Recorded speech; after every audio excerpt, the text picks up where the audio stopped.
You are listening to I Am Refocused Radio with your host, Shamaya Reed. This show is designed to inspire you to live your purpose and regain your focus. And now, here's your host, Shamaya Reed. Hey, welcome to Refocused Radio. Once again, we are here today, and just like any other time, we have another show lined for y'all. Happy New Year. I'm going to say that one more time because after, the first week of January, you can stop saying it. But once again, it's a new day. Happy day to everyone who's watching us and listening to us on our podcast, listen to Refocused Radio, talking to our special guest today. It is going to be a fun topic, the power of personal branding in today's market. And we have the one and only Michelle Charpentier, and she's going to show us and give us some advice on how we can navigate in this new year with marketing and on fresh tips. So first and foremost, her website is charpconsulting.com. She has 15 plus years of experience. Her expertise ranges from startups to luxury brands, and we're going to learn everything about her story, what prompted her to start her business, the challenges that she saw in the market that said, hey, you know what, I can actually provide some solutions for y'all. So first and foremost, Happy New Year to our guest today. Michelle, how you doing? Happy New Year. Hi, I'm doing great. How are you doing? Doing awesome, man. I know it's kind of chilly where you are right now, but man, we're going to warm it up with this great conversation. So first and foremost, for our audience, kind of share with us a little bit about what was the thing you saw in the market that you said, you know what, I can probably provide some solutions to these issues. Yeah. So actually, my entrepreneurial journey started a long time ago. I had always kind of been doing something on the side while I was working my corporate job, just out of kind of like needing to fill this like creative void and also like just a desire to help people. I have a lot of friends in the creative world. So whether it was like I was producing a fashion show or city release party or something like that, it was just something that I needed from me, right? Just to like fill that void that I wasn't getting during my 9 to 5. So I was kind of doing that and just for fun, but 2020 rolled around and the pandemic happened. And at the time, I was working corporate luxury retail, and I was, supporting all of our retail stores. And what happened during the pandemic, but all of our retail stores shut down.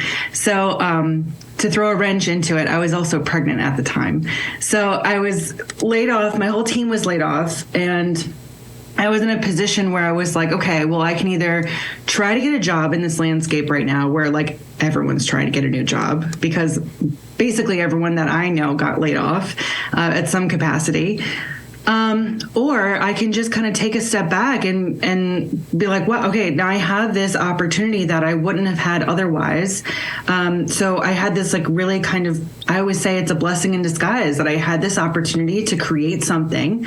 So what do I do with it? So what happened was I was seeing all these mom and pop businesses around my neighborhood that just were not able to sustain their business because they didn't have, they depended on foot traffic. They didn't have like adequate social media or marketing communications to communicate with their customers. They didn't have a website, or their website was Facebook.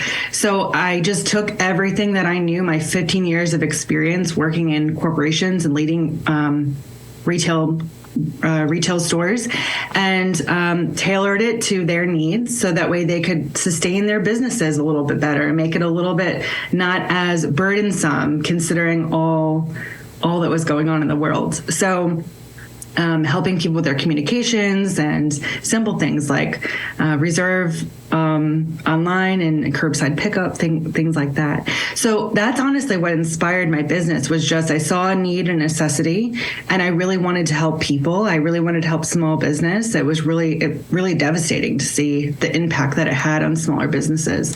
So that's really how it got started. But with the whole personal branding side of things, like I said before, I had friends of mine that were laid off, but they weren't looking to start a business. They were looking to get a job. And so, again, I kind of tailored from what I knew from building a brand, like a retail brand or a store, a business, and tailoring it to, okay, well, how can you promote yourself so that way you stand out differently than everyone else so you're more competitive? So really building some of my friends' personal brands through social media, portfolios. A lot of them didn't have websites and they were in the creative space.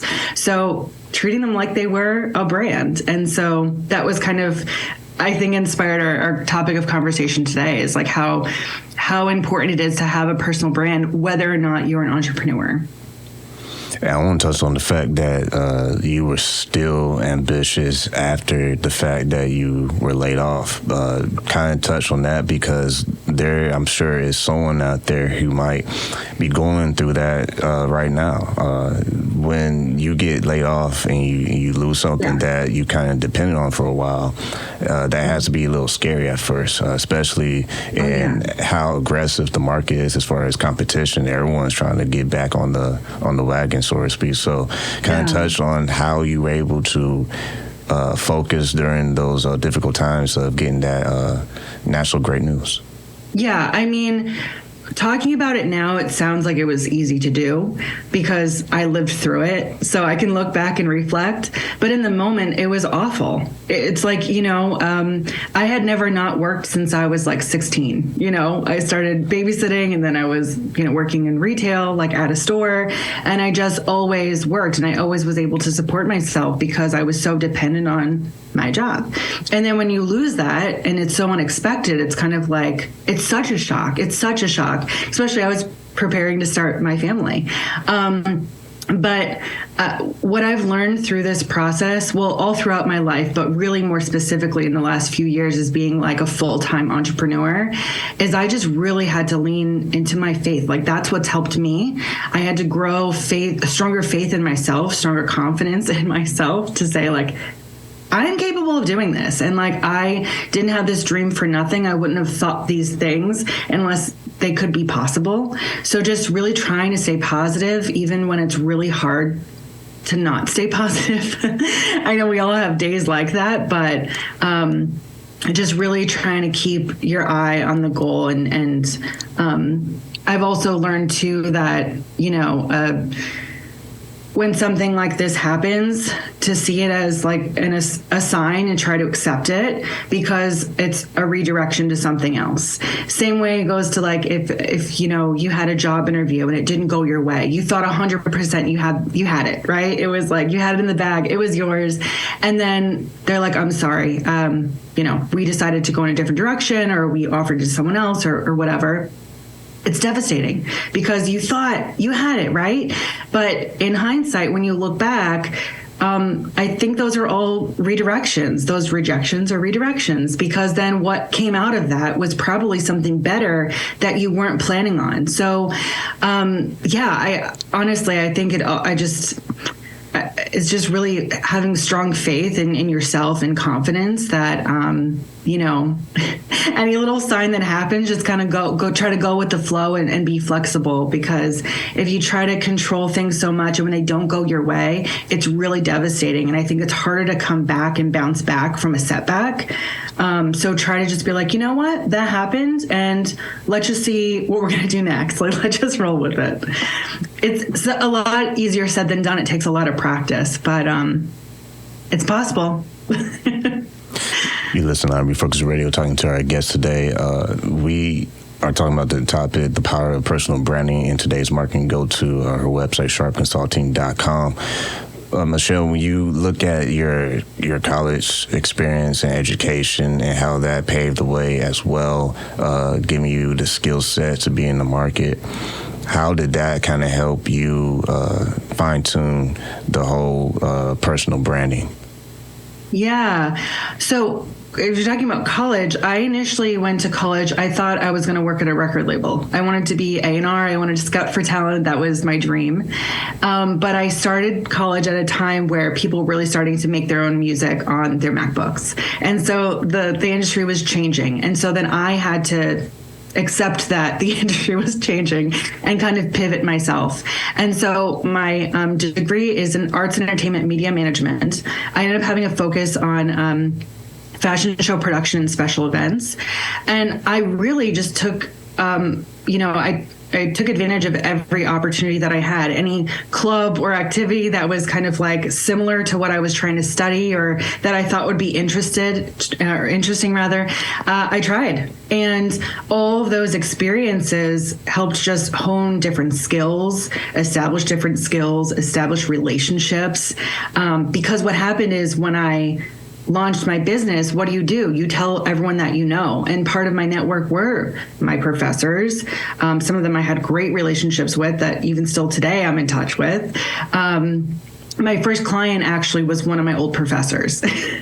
So it's all about who you know. So just taking advantage of every opportunity, going to a networking event.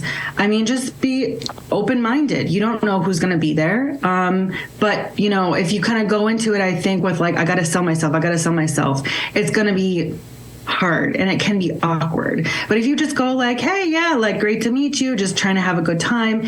And then you never know when that connection can circle back. So case in point, like I was saying, when I started my business, leaning into my professors, some classmates of mine. Did I know in college that I was going to be telling them that I was going to have a business and, several years down the road? Absolutely not. But I'm glad that I made all those friendships and relationships, and I took advantage of internships and clubs and all of these things, because that just expanded my network. So it's every opportunity you have to go and try something new, do something new, a community event, supporting your friends when they have things going on. They're all opportunities to meet new people and expand your network, because you never know who's going to be there, and how they might kind of play into your life either now or down the road.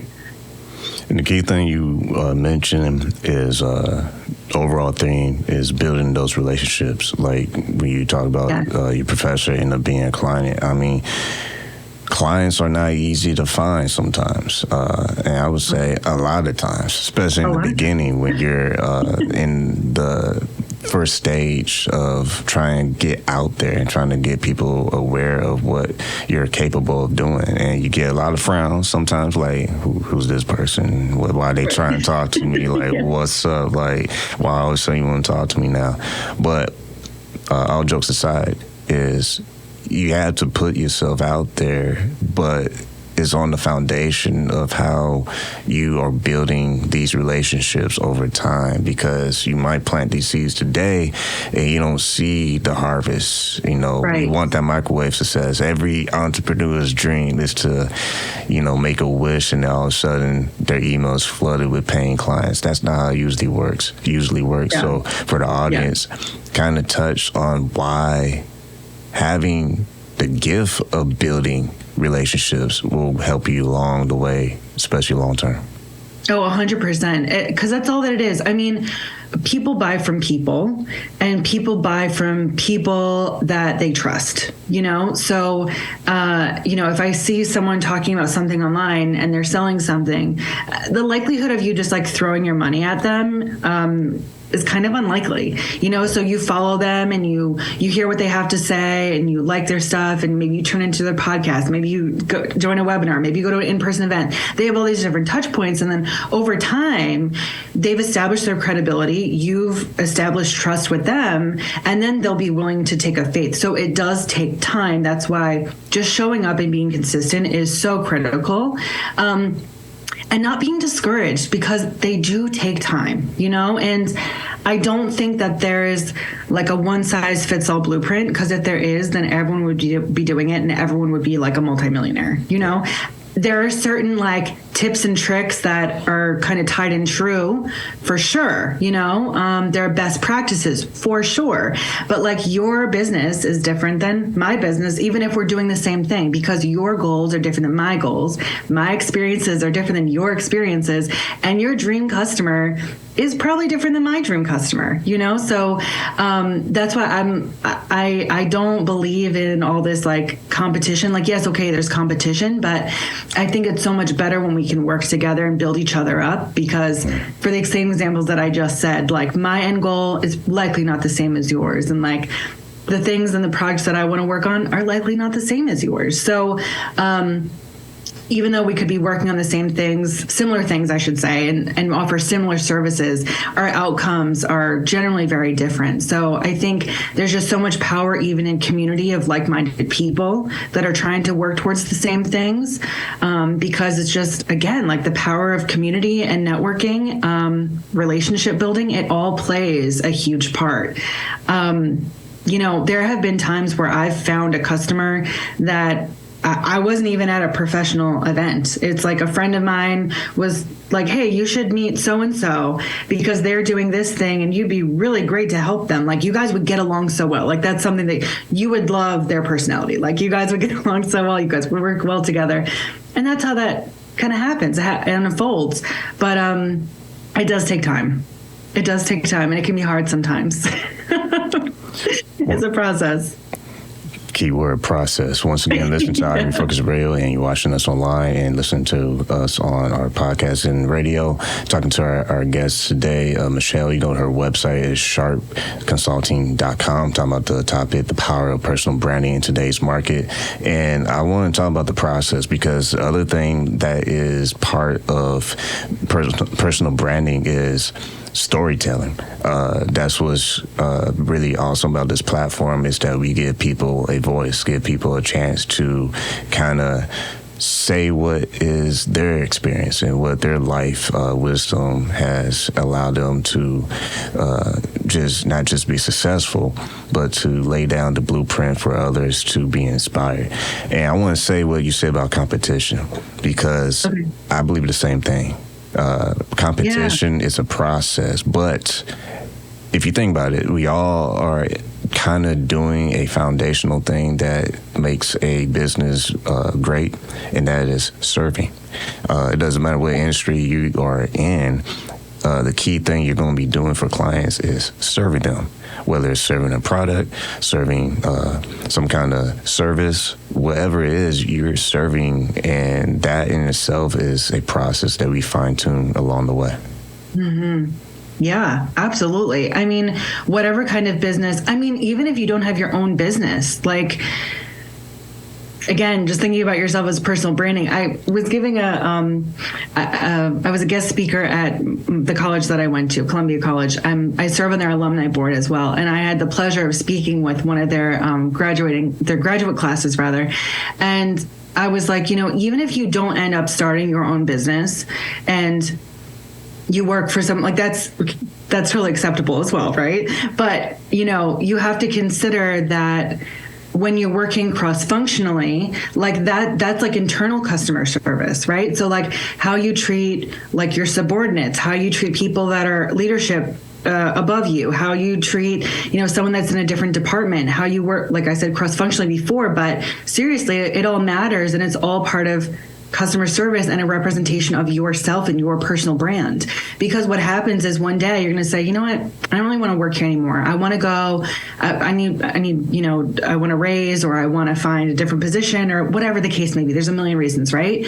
And what happens is, sure enough, there's going to be someone at a job that you're going to apply to that worked with you before. And don't you want them to say, oh my God, Michelle was awesome. Like, you 100% bring her in. Like, you don't even have to interview her. She's just amazing. She's a hard worker. She's nice to everyone. You know, she makes people laugh. Like, whatever you want people to say about you. That's what you want people to remember. So even if your dream is to one day have your own business or to work somewhere else one day, these are all stepping stones, and you got to lay the foundation for yourself. So how you show up every day matters.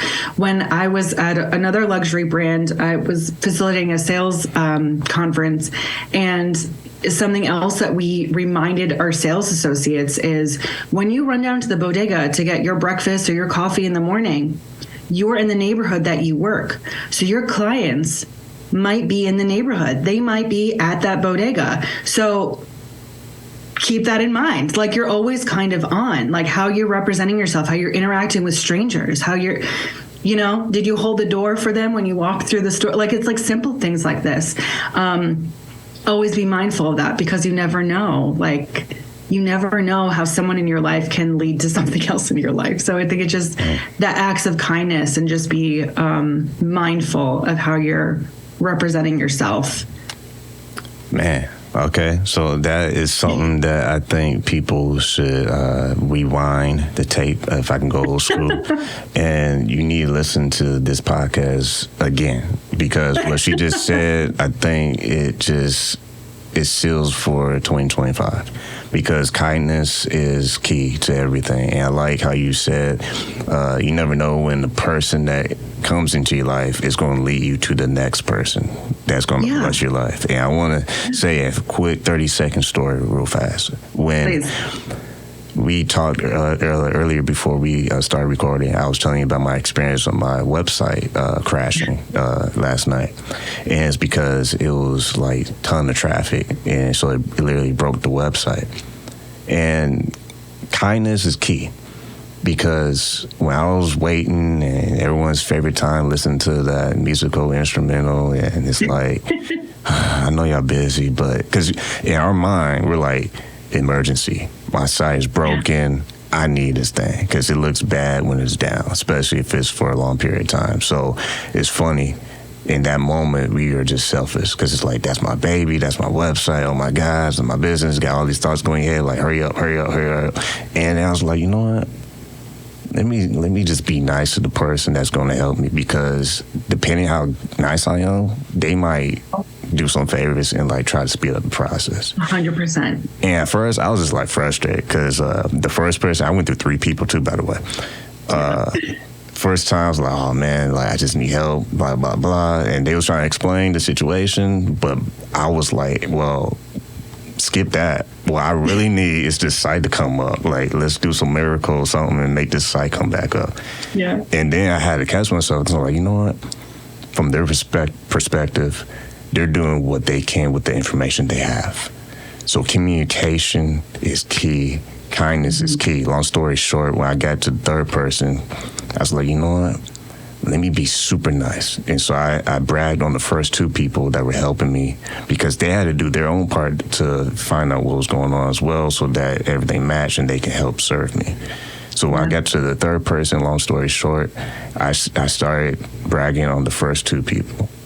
And mind you, something that should have took a little bit longer, it was done like that. Mm-hmm. And when you said kindness, it made me think about what happened yesterday because it's like that's the key. Like whether it's from a business perspective or if you're a consumer and you're interacting with the business, how you treat people, it can really like determine whether they help you and just do you some favors, make sure you're taken care of.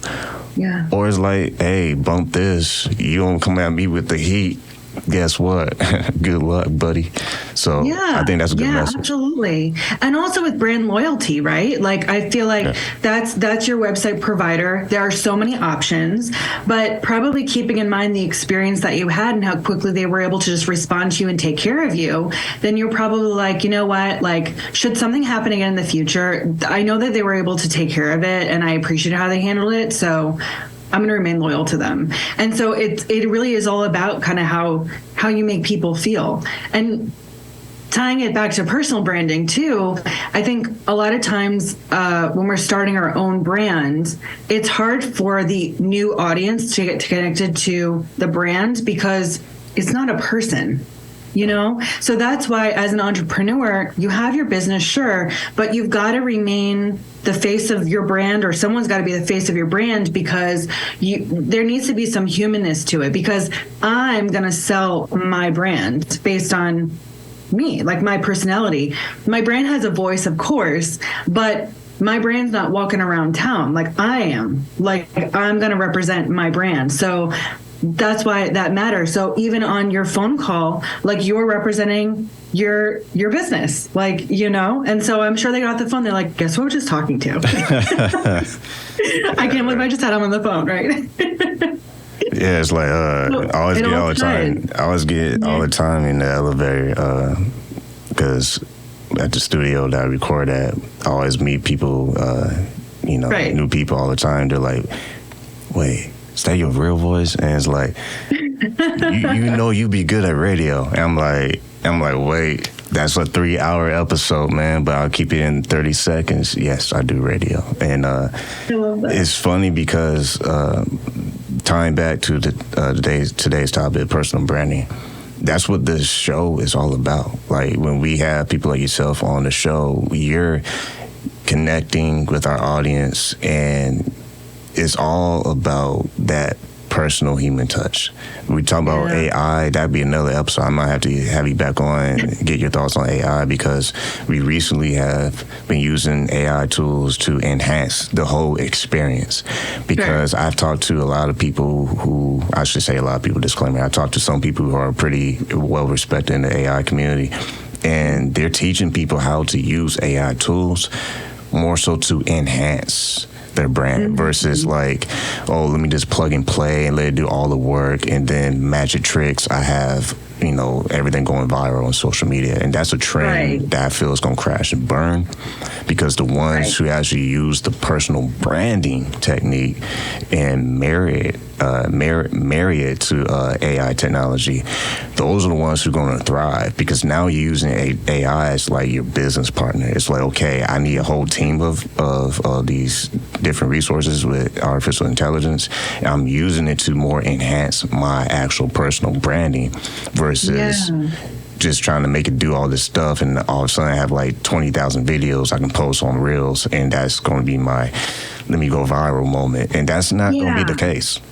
Yeah, I agree, because, and it's true. It's true, because a few things. So AI obviously is great to help us automate things, streamline things, maybe even just to like get us out of a weird brain funk. Like sometimes I'll ask it a question, like if I'm reworking some copy and I'm just like, what am I saying wrong here? And I like throw it in and they'll give me an idea and I'm like, oh, maybe I'll say it like this, right? So it's kind of good in that respect, right? But it's not a human, right? It doesn't have like that emotional intelligence, right? So that's what people need, and that's what you really need to form a connection, is that emotion, that empathy, right? And I have to say that because I'm always kind of like on social, and I'm very familiar with how AI copy, even it doesn't really matter how you trigger it and how you train it, its output, it's pretty consistent. So like as I'm reading through things, I can always tell if someone used ChatGPT. Like people that know, you know, you might be fooling some people, but it's like, so again, like just going back to like your personal branding and having like, you know, authenticity. It's like, well, you sound like a robot. Like I can tell you're using ChatGPT because you never use that many emojis in normal conversation. Like that's not really how you write. Like that's not your writing style. Like it's like obvious to me, you know, or like certain keywords that like everyone uses. And I'm just like, yeah, that's ChatGPT. So I agree. Like it's really good to have that as kind of like maybe like a sounding board, or to kind of get your juices flowing sometimes. A great tool, 100%. But yeah, it should not be your 100% form of communication. We got to have another show with you, because I want to talk about AI. When is it appropriate and when is it too much? All right, so we're going to spill that tea later on this year. Hopefully we can get Michelle on. I know she's busy, you know, but if we can get her on, I would love to talk about that, because it's something that's not going away. And I think people who embrace it in a strategic way versus like, let me just dive in the ocean and let me try to drink up all the ocean. Like, no, man, that's impossible. Like, it's almost like, yeah, you cringe a little bit when you have just a little bit too much AI, you know, because at one point it can be real cool. And then further down the road, it's like, okay, man, let me go outside. Let me ride a bike or something. Let me go play basketball because I can't take it, you know.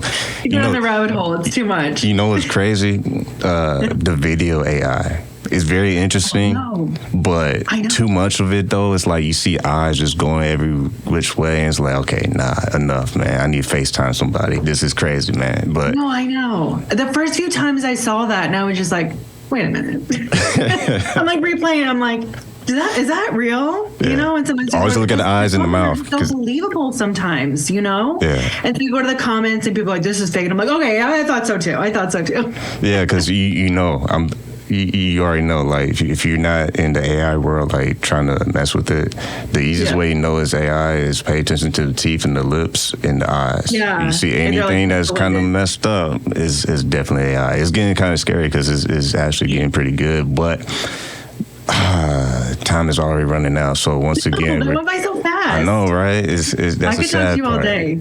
once again, talking to our special guest, Michelle Charpentier. Go to her website. Her website is charpconsulting.com. Been talking about the power of personal branding in today's market. We want to have a clear calendar again later in the year, maybe a couple months from now, because I definitely think we can visit this again, because obviously you're great what you do with your services. So real quick for our audience, share with us a little bit how they can explore your services and your different resources you have on your website. Oh, sure. So, I work with small businesses or solopreneurs.